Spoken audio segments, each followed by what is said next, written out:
We will formulate a plan, Purvodaya, for the all-round development of the eastern region of the country, covering Bihar, Jharkhand, West Bengal, Odisha and Andhra Pradesh. Naidu साहब से और नीतीश साहब से डरा हुआ budget है। अब मान लीजिए सरकार बचानी है तो अच्छी बात है कि बिहार को, आंध्र प्रदेश को कुछ विशेष पैकेज या विशेष योजनाओं से जोड़ा गया है।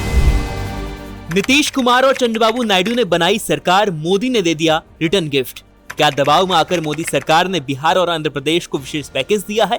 मोदी 3.0 के पहले बजट से भड़का विपक्ष पूछने लगा, बाकी राज्यों की अनदेखी क्यों?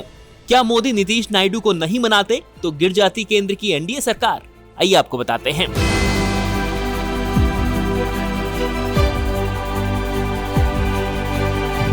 आज मोदी सरकार के तीसरे कार्यकाल का पहला बजट पेश हुआ। इस बजट में बिहार और आंध्र प्रदेश को खास वरीयता दी गई थी, जिसके बाद से ही विपक्ष मोदी सरकार पर जमकर हमले कर रहा है। विपक्ष का आरोप है कि बिहार और आंध्र प्रदेश के लिए इसलिए विशेष पैकेज की घोषणा हुई क्योंकि बीजेपी को सरकार बचानी है। अगर नीतीश और चंद्रबाबू नायडू नाराज हो जाते तो मोदी सरकार चलनी मुश्किल हो जाती। वहीं दूसरी तरफ बिहार में नीतीश कुमार की सरकार है और आंध्र प्रदेश में चंद्रबाबू नायडू की। ऐसे में इन दोनों राज्यों के लिए बजट में कुछ खास पैकेज का ऐलान हुआ है। आंध्र प्रदेश के लिए मोदी सरकार ने कहा कि वहां पुनर्गठन के वक्त किए गए सारे वादे पूरे किए जाएंगे। आंध्र प्रदेश के लिए लगभग 15,000 करोड़ का पैकेज दिया जाएगा। बिहार को लेकर वित्त मंत्री ने कहा कि विकास कार्यों के लिए बिहार को 26,000 करोड़ रुपए दिए जाएंगे। इसके अलावा बिहार में बाढ़ आपदा के लिए 11,500 करोड़ रुपए की वित्तीय सहायता का भी ऐलान किया गया है। वित्त मंत्री ने यह भी कहा कि पीरपैंती में 2400 मेगावाट की क्षमता का पावर प्लांट लगाया जाएगा। इसमें 21,400 करोड़ रुपए की लागत आएगी, जिसके बाद अखिलेश यादव ने मोदी सरकार को बुरी तरह घेरते हुए कहा कि यह सब सरकार बचाने के लिए हुआ है। आइए आपको एक बार अखिलेश यादव का पूरा बयान सुनाते हैं। ये नाउम्मीदी का पुलंदा है और शुक्र तो इस बात का है कि इंसान इसमें भी जिंदा है। इस समय अशोक भाई को पकड़ना भाई। जो सवाल पहले थे, महंगाई, बेरोजगारी और जो सपने दिखाए गए थे बड़े बड़े, अगर हम यूपी का ही देख लें तो निवेश की हालत क्या रही होगी।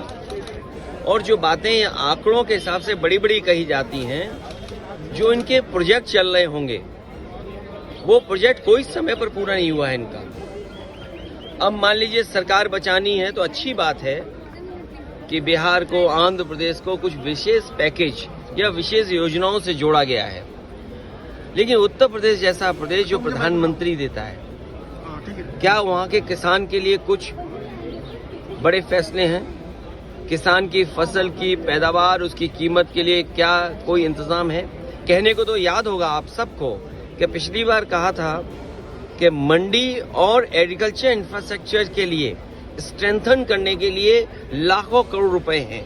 अगर वो इंफ्रास्ट्रक्चर स्ट्रेंथन हुआ था तो इसका मतलब किसान की आय दोगुनी होनी चाहिए या किसान की आय बढ़नी चाहिए थी, वो तो नहीं बढ़ी। तो किसान के साथ संकट पैदा किया इन्होंने। बेरोजगारी इन्होंने बढ़ाई है। 10 साल में जो इतनी बेरोजगारी बढ़ गई, उसको कैसे कम करें? और वो भी आधी अधूरी नौकरी से। आप 2 साल की, 1 साल की या कुछ ट्रेनिंग करा करके नौकरी या रोजगार का सपना दिखा रहे हैं। देश का नौजवान अपना भविष्य बनाने के लिए पक्की नौकरी चाहता है, और फिर जो आधी अधूरी नौकरी है, क्या उसमें आरक्षण होगा? कि सरकार तो पीठ थपथपा रही है कि 10 लाख से 20 लाख मुद्रा लोन कर दिया और युवाओं के लिए इंटर्नशिप। मैं आपसे कह रहा हूं कि इंटर्नशिप परमानेंट नौकरी नहीं है। बिहार और आंध्र प्रदेश के लिए ऐलान के बाद अब केवल अखिलेश ही नहीं बल्कि कांग्रेस और ममता बनर्जी ने भी मोदी सरकार पर हमला किया है। विपक्ष इस फैसले को सरकार बचाने का फैसला कह रहा है। News report इंडिया.com।